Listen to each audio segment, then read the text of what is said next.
আল্লাহ রাব্বুল আলামিন বলছেন, এই পুরো মাখলুক কায়নাত সৃষ্টি করার পর আল্লাহ পাক তার রহমতকে 100 ভাগে ভাগ করলেন। কত ভাগে? আল্লাহ পাকের দয়া, রহমত, ভালোবাসাকে 100 ভাগে ভাগ করলেন।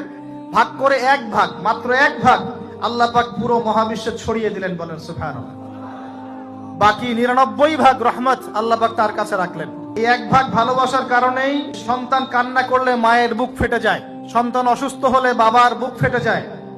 যেই বাবা সহজে চোখের পানি কাউকে দেখায় না, সেই বাবা জায়নামাজে দাঁড়িয়ে চোখের পানি ছাড়তে থাকে।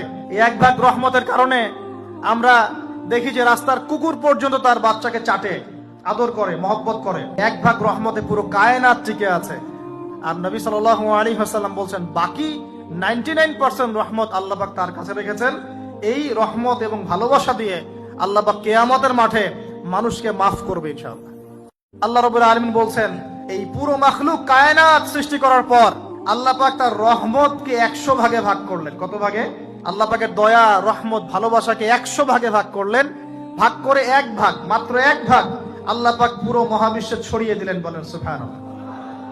বাকি 99 ভাগ রহমত আল্লাহ পাক তার কাছে রাখলেন। এই এক ভাগ ভালোবাসার কারণেই সন্তান কান্না করলে মায়ের বুক ফেটে যায়, সন্তান অসুস্থ হলে বাবার বুক ফেটে যায়। যেই বাবা সহজে চোখের পানি কাউকে দেখায় না, সেই বাবা জায়নামাজে দাঁড়িয়ে চোখের পানি ছাড়তে থাকে।